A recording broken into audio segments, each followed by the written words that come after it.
इस्लामाबाद में खबर है। रेंजर्स अॻूणे वज़ीर आज़म इमरान खान के गिरफ्तार करे वरतो है। इस्लामाबाद हाई कोर्ट में पीटीआई चेयरमैन इमरान खान के हिरासत में वरतो वियो है। रेंजर्स एहलकार इमरान खान के गिरफ्तार करण बाद पाण सां गॾु वठी विया। इमरान खान अदालत में बायोमेट्रिक जे लाइ आयो त रेंजर्स इमरान खान के गिरफ्तार करे वरतो है। अवां खे ॿुधायूं त नेब इमरान खान के अल कादर ट्रस्ट केस में गिरफ्तार कयो वियो। पीटीआई कारकुननि इमरान खान जी गाड़ीअ खे घेरे में आणे वरतो, जंहिंखां पोइ छिकताण थी आहे। इस्लामाबाद पुलिस पीटीआई कारकुननि खे भॼाए छॾियो। इस्लामाबाद में कलम 144 लागू कयो वियो आहे। कंहिंखे बि एहतजाज करण जी इजाज़त न ॾिबी। आईजी इस्लामाबाद जो इहो चवणु आहे त इमरान खान के अल कादर ट्रस्ट केस में गिरफ्तार कयो वियो आहे। नेब चेयरमैन इमरान खान जी गिरफ्तारीअ जा वारंट पहिरीं मई ते जारी कया हुआ। इमरान खान जा गिरफ्तारी वारंट नेब चेयरमैन जी सही सां जारी कया विया। अवां खे ॿुधायूं पिया त इमरान खान के गिरफ्तार कयो वियो आहे। इस्लामाबाद हाई कोर्ट जे अहाते मां अॼु पीटीआई चेयरमैन इमरान खान के गिरफ्तार कयो वियो आहे।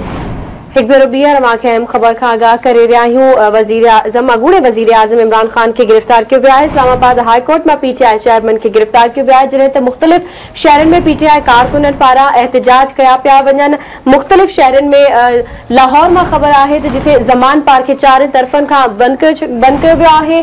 नैब रावलपिंडी ऑफिस में इमरान खान जो तिब्बी मुआयनो भी कयो पियो वञे। अहम खबर का अवां खे आगाह करे रहा हूँ। इन हवाले से ॻाल्हाइण लाइ असां राब्तो कयो आहे। असां सां लाइन ते मौजूद आहे सीनियर सहाफ़ी सोहेल सांगी साहब। अस्सलाम वालेकुम सर। वालेकुम सलाम सर, अॻूणे वज़ीर आज़म ऐं पीटीआई चेयरमैन इमरान खान के अॼु इस्लामाबाद लाहौर हाई कोर्ट में गिरफ्तार कयो वियो आहे। अवां कीअं था ॾिसो न सॼी सूरत हाल खे? ॾिसो, गिरफ्तारी त हिन जी थी आहे, उहो अल कादर ट्रस्ट केस में थी आहे ऐं नेब रेंजर्स में गिरफ्तार कया जेके मीडिया ते फुटेज मिलनि पिया। बाक़ी रही ॻाल्हि इहा त जेको हिन जो लगातार जेके केस हिन ते हुया उन में विच में कोर्ट पे आई, जंहिंजे नतीजे में गिरफ्तार न पए थिए। हींअर ही हिकिड़ो केस अहिड़ो आहे जंहिंमें विच में कोर्ट हुई ही ऐं ॿिए केस जे लाइ आयल हो त ओॾी महिल हिनखे गिरफ्तार कयो। बाक़ी मजमूई तौर ते इहा सूरत हाल आहे जो हिन जी गिरफ्तारी मतिलबु जो अवाम पंहिंजी गिरफ्तारी लाइ अॻुवाट तयारु हो त ही गिरफ्तार थी वेंदो ऐं केॾी महिल गिरफ्तार थी सघे थो। त इन सूरत हाल में इहा का नई ॻाल्हि कोन थी लॻे ऐं जेको बि सियासतदान आहे, सियासत करे थो, उनखे जेके बि चार्जिस आहिनि, जेके बि इल्ज़ाम आहिनि, उन्हनि खे थियणु खपे। अदालतूं आहिनि, अदालतूं त पाण इमरान खान जे वधीक फ़ाइदे में हक़ में बीहंदियूं आहिनि, त उनमें हिनखे कहिड़ी परवाह आहे। जी सोहेल साहब, जीअं तव्हां चओ पिया अदालतूं बि आहिनि ऐं हिन वक़्तु इमरान खान जे कुझु फेवर में बि नज़र ईंदियूं आहिनि। इस्लामाबाद हाई कोर्ट जे चीफ जस्टिस इमरान खान जी गिरफ्तारी जो नोटिस बि वरितो आहे। इमरान खान जी हाई कोर्ट मां गिरफ्तारी ते कावड़ जो इज़हार कयो आहे ऐं जेको आहे त उनजो इहो चवणु आहे त जेको आहे त आईजी पुलिस या जेको आहे घरू सेक्रेटरी पेश थिए अदालत में पंहिंजो जवाबु जमा कराइनि त कहिड़े ऐं कंहिंजे चवण ते इहो कमु कयो वियो आहे। तव्हां हिन हवाले सां छा चवंदा? ॾिसो, ॻाल्हि इहा आहे त जेकॾहिं अदालतूं ॿिए कंहिं माण्हू जे लाइ बि एतिरो तकड़ में 15 मिंटनि ते घुराए वठण आहे त पोइ त हिकिड़ी ॻाल्हि हुई। ही त हिकिड़ा नवां मिसाल क़ाइमु पिया कया वञनि ऐं सुठी ॻाल्हि आहे। सुभाणे हिकिड़े ॿिए कंहिं हिते पंहिंजे मेड़ ऐं टंडे भागे जे कंहिं माण्हू जे लाइ बि जेको आहे सो अदालत अहिड़ो को नोटिस वठे ऐं हिकिड़े नमूने सां बीहे। पाण वटि हिते ॾींहंनि जा ॾींहं माण्हू बेदरियाफ्ता पिया हूंदा आहिनि। इहो जेको एतिरा सारा मिसिंग पर्सन थियनि था उनजो मामिलो आहे, उन ते त अदालतूं कोन थियूं वठनि। त हीअ त हिकिड़ो पॉलिटिकल स्टैंड आहे। उनखे मुंहिंजे ख़्याल में अॼु खे जेको आहे सो तकरारी बंधन खां पासो करणु खपे। सोहेल साहब, हिन वक़्तु मुख़्तलिफ़ शहरनि में पीटीआई कारकुननि पारां एहतजाज कया पिया वञनि। अवां छा था सम्झो एहतजाजनि जे करे छा मुल्क जूं हालतूं ख़राब थींदी अवां खे नज़र अची रहियूं आहिनि? अमन अमान मुतासिर थी सघे थो? ॾिसो, ही त हाणे त जॾहिं खान जे जेके पीटीएम जे लीडर सां टास्क उहे पूरी तरह ते उनखे मक़सद न मिली सघिया त पोइ हिननि जे लाइ हिकिड़ो ई पीटीआई वटि रस्तो हुयो त हू शोर कनि ऐं सॼो प्रोटेस्ट कनि, एहतजाज कनि। त हीअ त उनजी सॼी उन एहतजाज जी पॉलिसी जो हिसो आहे। बाक़ी इहो आहे त एहतजाज करणु इहो हिकिड़े सियासी पार्टी जो, सियासी कारकुन जो हक़ आहे उहो करे, पर शर्त इहो आहे त उहो पुरअमन हुजे ऐं उन में मतिलबु जेके बि आम माण्हुनि जी सरकारी जेके मिल्कियतूं आहिनि, जाइदादूं, उन खे नुक़सान न पहुचे। बाक़ी प्रोटेस्ट करणु हुनजो हक़ आहे, वरी ताईं प्रोटेस्ट कनि, पर हू जेकॾहिं कंदा त पोइ ज़ाहिर माण्हुनि खे जेकॾहिं तकलीफ़ थींदी त पोइ उहो वॾो मसइलो। नेब जे केसनि में पहिरियां जेके सियासतदान आहिनि काफ़ी उन्हनि खे घुरायो वेंदो रहियो आहे। अॼु इमरान ख़ान खे गिरफ़्तार कयो वियो आहे, जंहिं ते अदालत पारां बि नोटिस वरितो वियो, कारकुननि पारां बि एहतिजाज कयो पियो वञे, भञ ड्राह बि कई वई। अवां छा था सम्झो त इन सां मुल्क जी जेका मुआशी या सियासी सूरतहाल आहे उन ते केतिरो असर पवंदो? ॾिसो, मुल्क जी मुआशी सूरतहाल ते त ॾाढो ख़राबु असर पवंदो, छाकाणि जो इहो मैसेज वेंदो ऐं जॾहिं IMF जो ऐं ॿिया जेके असांजा आहिनि इमदाद ॾियण वारा या कर्ज़ ॾियण वारा मुल्क, उहे त जेकॾहिं चवनि ॾिसां जेकॾहिं हुकूमत जी हिदायत एॾी मुस्तक़म कोन्हे त पोइ उहे आख़िर छो कर्ज़ ॾियनि या जेका बि इमदाद ॾियणु चाहिनि था उहे छो ॾियनि। त हीउ अगेन हिकिड़ो अहिड़ो क़दम आहे जेको मौजूदा हुकूमत जेके मुआशी पॉलिसियूं आहिनि उन खे मतिलबु नुक़सानु पहुचाए, उनखे डिस्टेबलाइज़ करे। इमरान ख़ान जी गिरफ़्तारी हिकिड़े नमूने सां मौजूदा हुकूमत खे जेको चवंदा आहिनि त डिस्टेबलाइज़ करण जो हिकिड़ो तरीक़ो थी सघे थो। सवेल वेठा असीं असांजे हिकिड़े दोस्त चयो पियो त हीअं त कोन्हे हिन पाण गिरफ़्तार ॾिनी हुजे जेका आहे वांगुरु साबित थिए। इमरान ख़ान पंहिंजे पाण खे उछलायो आहे गिरफ़्तार जे लाइ, हाणे जेको हुकूमत जे लाइ लॉ एंड ऑर्डर जी सिचुएशन पैदा थी, छाकाणि जो टास्क में हुकूमत न पई वञे। अच्छा सोहेल साहब, इहो ॿुधाइजो त PTI अॻवाननि पारां इहा दावा कई पई वञे त गिरफ़्तारी जे दौरान कस्टडी जे दौरान इमरान ख़ान खे तशद्दुद जो निशानो बणायो वियो आहे ऐं PTI अॻवान जो चवणु आहे त इमरान ख़ान जी जान खे बि ख़तरो आहे। ॾिसो दीदी, तशद्दुद जो निशानो बनायो वियो, उहे जेके बि फुटेज आहिनि उन मां पतो पइजी सघे थो। आउं त उते ज़ाहिर कोन हुउसि, बाक़ी जान जो ख़तरो गिरफ़्तारी खां पोइ हेॾे वॾे हाई प्रोफाइल माण्हू जो हेॾे वॾे हाई प्रोफाइल केस में उन जी जान जे ख़तरे वारी ॻाल्हि जेका आहे उन को घणो वज़न कोन थो रखे। हा, इहो कारकुननि खे आम माण्हुनि जे लाइ हिकिड़ो जंहिंखे चइबो आहे पब्लिक कंजप्शन जे तौर ते मैसेज आहे, बाक़ी माण्हू नथो सम्झां त को अहिड़े क़िस्म जो मामिलो थी सघे थो। ऐं सौ जो गिरफ़्तार थियल माण्हू ऐं उनखे अॻूणो वज़ीर अज़म हुजे जेकी फॉलोइंग आहे उनजे लाइ जान जो।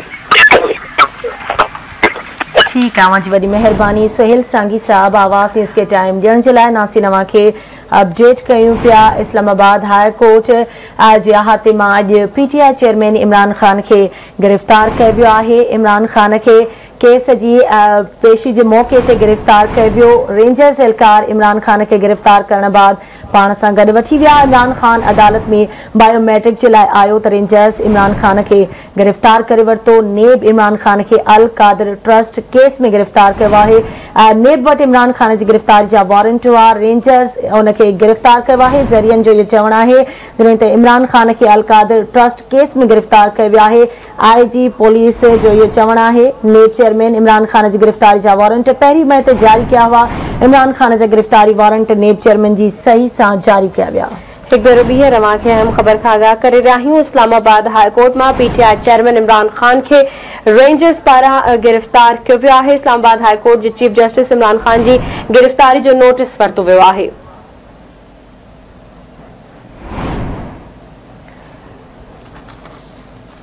एक भेरो ॿीहर रवां खे अहम ख़बर खां आगाह करे रहिया आहियूं। इस्लामाबाद हाई कोर्ट जे अहाते मां रेंजर्स अॻूणे वज़ीर आज़म इमरान ख़ान खे गिरफ़्तार करे वरितो आहे। Islamabad high court PTI chairman Imran Khan खे हिरासत में वरितो वियो आहे। रेंजर्स एहलकार इमरान ख़ान खे गिरफ़्तार करे पाण सां गॾु खणी विया आहिनि।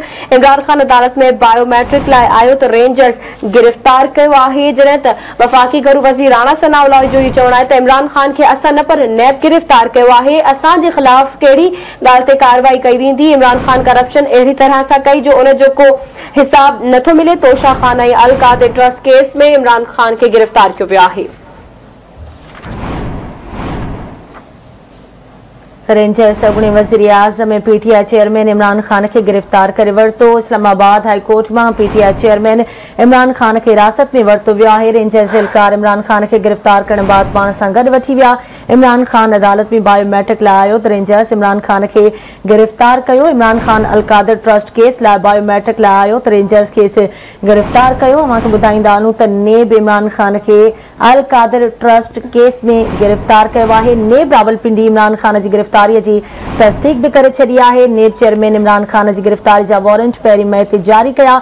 इमरान खान जा गिरफ्तारी वारंट नेब चेयरमैन की सही से जारी किया विया। इमरान खान के नेब ऑर्डिनेंस 1999 के सेक्शन 9A तहत गिरफ्तार किया वियो है।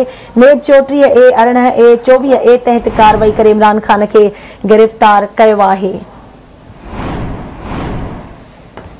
जॾहिं त इस्लामाबाद हाई कोर्ट के चीफ जस्टिस इमरान खान की गिरफ्तारी जो नोटिस वरतो है। इमरान खान की हाई कोर्ट में गिरफ्तारी ते इस्लामाबाद हाई कोर्ट के चीफ जस्टिस पारां कावड़ जो इज़हार किया वियो है। जस्टिस आमिर फारूक नोटिस वठी आहे जी इस्लामाबाद घरू सेक्रेटरी के तलब करे वरतो। जेकॾहिं कार्रवाई करनी पई तो वज़ीर आज़म ऐं वज़ीरनि खिलाफ कई वेंदी।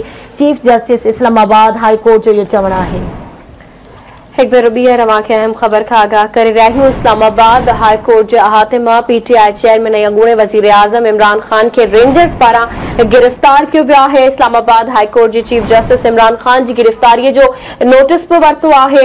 जस्टिस आमिर फारूक नोटिस वठी IG इस्लामाबाद ऐं घरू सेक्रेटरी के तलब करे वरतो आहे। जेकॾहिं कार्रवाई करनी पई तो वज़ीर आज़म ऐं वज़ीरनि खिलाफ कार्रवाई कई वेंदी। ॿुधायो वञे त कंहिंजे चवण ते इहो कमु कयो आहे।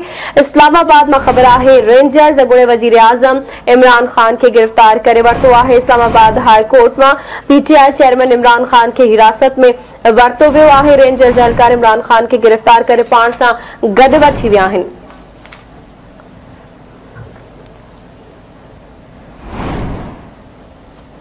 अहम खबर का वाक़े आगाह करे रहिया आहियूं। इस्लामाबाद में अहम खबर आहे वज़ीर आज़म अॻूणे वज़ीर आज़म ऐं PTI चेयरमैन इमरान खान के गिरफ्तार किया वियो आहे। अल कादिर ट्रस्ट केस में इमरान खान के गिरफ्तार किया वियो आहे। जॾहिं त इमरान खान की गिरफ्तारी खां पोइ इस्लामाबाद में कलम 144 लागू किया वियो आहे। जॾहिं त कंहिं भी किस्म के एहतजाज ते पाबंदी लगाई वई आहे। नैब चेयरमैन इमरान खान की गिरफ्तारी जा वारंट पहिरीं मई ते जारी किया हुआ। इमरान खान जा गिरफ्तारी वारंट नैब चेयरमैन की सही से जारी किया विया। अॻूणे वज़ीर आज़म इमरान खान के रेंजर्स एहलकारनि गिरफ्तार करे वरतो आहे। जॾहिं त नैब रावलपिंडी इमरान खान की गिरफ्तारी की तस्दीक भी करे छड़ी आहे। नैब चेयरमैन इमरान खान की गिरफ्तारी जा वारंट पहिरीं मई ते जारी थिया हुआ। इमरान खान के नैब ऑर्डिनेंस 1999 के सेक्शन 9A तहत गिरफ्तार किया वियो आहे।